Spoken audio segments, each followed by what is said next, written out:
시그널로 문을 열어보겠습니다. 우리 시장 그리고 전 세계 증시가 엔비디아의 실적만 바라보고 있습니다. 내일 우리 시간으로 오전 6시 엔비디아가 실적을 발표할 예정인데요.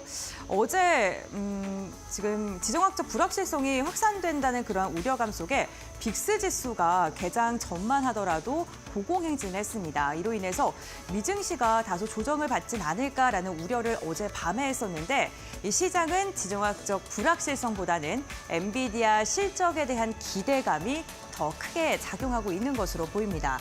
우선 러시아가 핵교리를 개정했다라는 소식이 전해지면서 핵 보유국이 지원하는 비핵 보유국까지 공격할 가능성을 열어뒀습니다. 그런데 우크라이나가 러시아에 미국의 미사일을 사용한 것으로 확인이 되면서 이로 인해 지정학적 리스크가 더 확산되는 모습이 확인이 됐었는데요. 이런 확전 일로 상황 속에서도 이제는 러시아와 우크라이나의 지정학적 이슈는 시장에서 많이 익숙해졌고 둔감해진 모습입니다. 시장은 엔비디아에 집중하고 있습니다. 엔비디아는 실적에 대한 기대감 속에 간밤 미증시에서 급등을 했고요. 결국에는 시가총액 1위를 다시금 탈환하는 데 성공을 했습니다. 지금 시장에서 매출 전망치를 확인해 보면요. 지난해보다 매출액은 83%가량 증가할 것으로 확인되고 있고요. 주당 순이익 같은 경우에는 75센트를 기록할 것으로 기대되고 있습니다. 그런데 실적보다 더 중요한 게 있죠. 바로 블랙엘과 관련된 언급일 듯합니다. 시장은 실적이 발표가 된 뒤에 컨퍼런스 콜에서 진행되는 젠슨 황의 입에 집중할 것으로 보이는데요. 엔비디아 시장의 규모가 당연히 클 것이다라는 이야기는 많이 들으셨을 겁니다. 하지만 시장은 블랙엘이 도대체 언제 출시될 것이냐, 그리고 더 이상 지연되지 않느냐 그 부분에 대해서 집중할 것으로 보입니다. 다음 장을 통해 확인해 보시죠. 네, 블랙엘 효과는 언제쯤 진행이 될까요? 우선 블랙엘은요, 디인포메이션의 발열 문제가 보도된 이후에 지속적인 의문이 제기되고 있는 상황입니다. 순조롭게 진행될 것이다라는 긍정적인 방향, 지금 젠슨 황의 입장도 그러한 상황인데요. 아니다, 공급까지는 최소 반년 이상이 걸릴 것이다. 그렇기 때문에 블랙엘이 실적에 적용되는 기간은 앞으로 더 두고 봐야 된다라는 부정적인 경계감이 실린 의견이 팽팽하게 맞서고 있는 상황입니다. 사실 블랙엘 8월 달에도 한번 이슈가 있었고 그때는 젠슨 황이 인정을 하고 출시를 지연시켰습니다. 하지만 이번에는 조금 다른 입장을 내놓고 있는데요. 만약에 최악의 과정에서 출시가 지연되게 된다면 차세대 HBM 공급에 당연히 영향을 미칠 수밖에 없고요. 우리 시장, 특히나 SK하이닉스를 중심으로 해서도 공급 영향에 부정적일 수밖에 없습니다.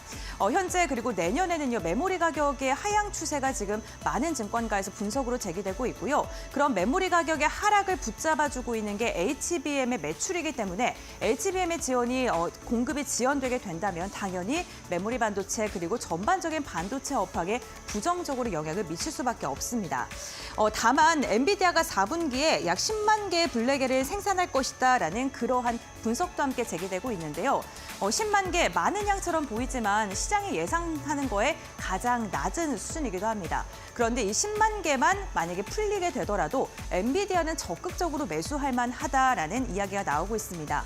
그만큼 블랙엘의 시장 가치를 증권가에서는 굉장히 높게 보고 있는 거겠죠. 우리나라가 주목할 수밖에 없는 게요, 바로 엔비디아의 SK하이닉스의 HBM3E가 납품되기 때문입니다. 그렇다면 블랙엘에는 과연 몇 개의 HBM3E가 들어가게 될까요?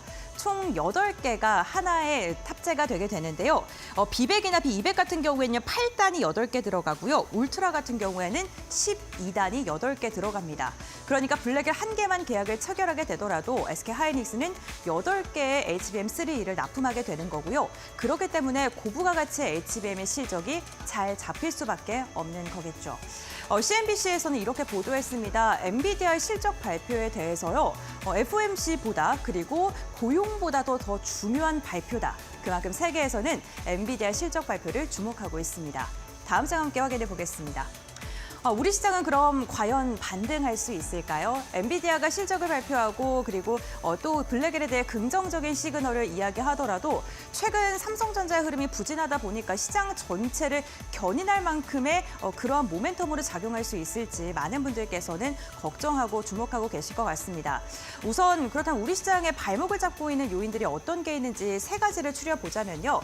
트럼프 2.0이 집권이 다가오면서 통상마찰 리스크에 대한 우려감이 시장을 붙잡고 있고요. 내수가 너무 안 좋다 보니까 수출에 의존을 하고 있는데 그 수출조차 안 좋을 것이다라는 부담감이 시장을 지금 하락으로 이끌고 있습니다. 이와 함께 중국의 과잉 생산과 저가 수출 정책으로 인해서 가격 경쟁력에서 우리나라가 밀릴 수 있다라는 우려가 나오고 있는 거고요. 가장 큰 거는 삼성전자 기술력의 의구심이 아직도 지속되고 있는 거겠죠. 다만 코스피 차트를요, 삼성전자를 제외하고 보게 된다면 우리 시장 그래도 하단을 잘 지지해주고 있는 모습이 나타나고 있습니다. 현재 구간 PBR이 0.85배까지 하락을 했습니다. 그런데 어떻게 보면요, 많이 하락했기 때문에 이제는 하단보다는 상단으로 더 열려 있다라고 볼 수 있을 것 같습니다.